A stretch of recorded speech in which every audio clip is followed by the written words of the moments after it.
మరి ఆ పెద్ద కాలంలో రొయ్యలు దించి కోల్డ్ స్టోరేజీకి తోలేరా? తోలేమండి. ఏటేజ్ ఏమాత్రం వచ్చింది? 8 టన్నులు అండి. అమ్మాయి గారండి. ఏంటమ్మా పూటుగా దీన్ని నీడపొట్ట నిద్రకి నీచు కొంపులోకి వచ్చావేంటి? జీవితం అంటే అసహ్యం పుట్టి వ్యాపారం ఇక్కడ దూకుతూ చచ్చిపోతారా? అయ్యమ్మా మరి 20లో 60 మాటలు మాట్లాడేస్తున్నావు. నేను చూస్తుంటే నాకేదో డౌటింగ్ వచ్చేస్తుంది. కొంపదీసి ఎవడన్నా ఏమన్నా కూసాడా? అవును కూశాడు. ఎవడా మట్టి ముగ్గురులో మట్టగిరిసగాడు? చిట్టిబాబు. ఓ సాయదవా ఏమన్నాడు? నన్ను పెళ్లి చేసుకోనన్నాడు. అబ్బా ఎంత గొప్ప మాట అన్నాడమ్మా. నా బాధ నీకు సంతోషంగా ఉందా? శనిగాడు వదిలిపోయాడని సంకలు గుద్దుకోకు ఫీల్ అయిపోతావేటమ్మా. నా ఫీలింగ్ నీకు తెలియదు డాడీ. నా మనసు ఎప్పుడో ఆయనకి ఇచ్చేశాను. తూగు నా బొడ్డు అనుకుని తీసేసుకోమ్మా. తీసేసుకోవడానికి అది ఎరివిచ్చిన గొలుసు కాదు వలసిచ్చిన మనస్సు అంటావు. చూడమ్మా తాసుపోవం చూసి మలుగుపోవం అనుకుంటున్నావు. అనుభవమే చెబుతున్నాను ఇను. లేదా నా ఆస్తిలో పిత్త పరికి కూడా నీకు ఇవ్వను. కట్టుబట్టలతో గడప దాటాల్సి ఉంటుంది అనేగా నువ్వు చెప్పేది? కట్టుబట్టలతో కాదు, అవసరమైతే కట్టుకున్న బట్టలు కూడా విప్పేసి మరీ వెళ్ళిపోతాను. ఆవేశపడిపోకమ్మా.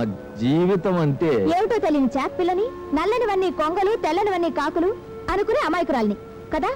చూడయ్యా, నువ్వెన్ని చెప్పినా నేను వినదలుచుకోలేదు.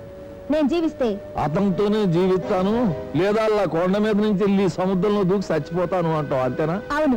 ఇదే నీ చివరి ఆఖరి డెసిషనా? ఎస్. కన్ఫర్మేషనా? Double yes. 100%? 200%. ఎలస ముదిరి పులస అయిందన్నమాట. సరే నువ్వు అంత డెసిషన్ కన్ఫర్మేషన్ తీసుకున్నా కాదనేది ఏముంది? ఒరే పుల్లారా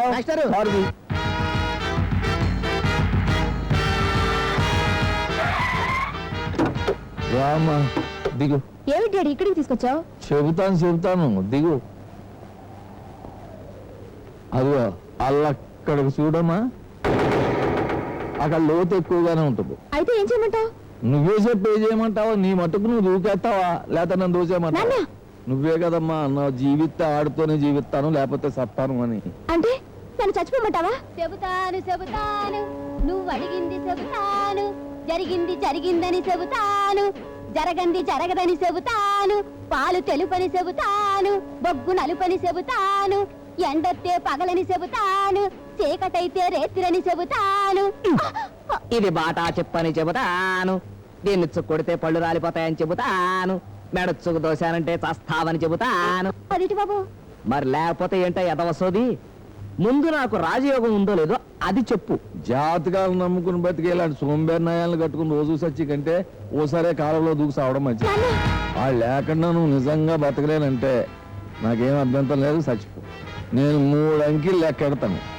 ఈలోగా నువ్వు బతకదలుచుకుంటే డోర్ తీసుకుని కారు ఎక్కువ, సావదలుచుకుంటే కళ్ళు మూసుకుని కాలంలో దూకాయి. లెక్కెట్టేస్తున్నాను. లాభం 1 2 3. ఎందుకంటే రమ్మమ్మ గారు దూకేశారండి బాబు. నేను తమాషాగా అంటే నువ్వు నిజంగానే దూకేశావా? ఇప్పుడే అందిన తాజా వార్త. విశాఖపట్నానికి చెందిన ప్రముఖ నీచు వ్యాపారవేత్త శ్రీ రొయ్యల నాయుడు గారి ఏకైక కుమార్తె కుమారి రంభ కాలంలో దూకి ఆత్మహత్య చేసుకున్నారు. నా కూతురు చచ్చిపోతే నీకు అంత ఆనందంగా? చచ్చిపోతారండి బాబాయ్. లైఫ్ లో ఎప్పుడు నవ్వనని ఏడుతూ సావు. లైఫ్ లో ఇంకెప్పుడు నవ్వరండి బాబాయ్. ఎల్లు నువ్వు సచ్చైనా సరే నా కూతురుని కాపాడే సత్తే నేను బతకలేను. బేగెళ్ళు. అమ్మాయి గారు అమ్మాయి గారు అయ్యి బాబాయ్ అమ్మాయి గారు అమ్మాయి గారు అమ్మాయి గారు అయ్యో అమ్మాయి గారు. ఏమైంది? మన అమ్మాయి గారండి. మన అమ్మాయి గారు? అదేనండి మన అమ్మాయి గారు. మన అమ్మాయి గారికి ఏమైందిరా? పోయిందా?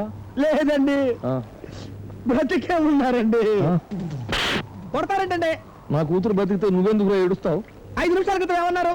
నవ్వితే చంపేస్తారన్నారు. 7 మొదలు పెట్టాను, ఇప్పుడు ఏడిస్తే చంపేస్తారంటున్నారు. చేస్తున్నారు మీ అమ్మాయి ఎక్కడ?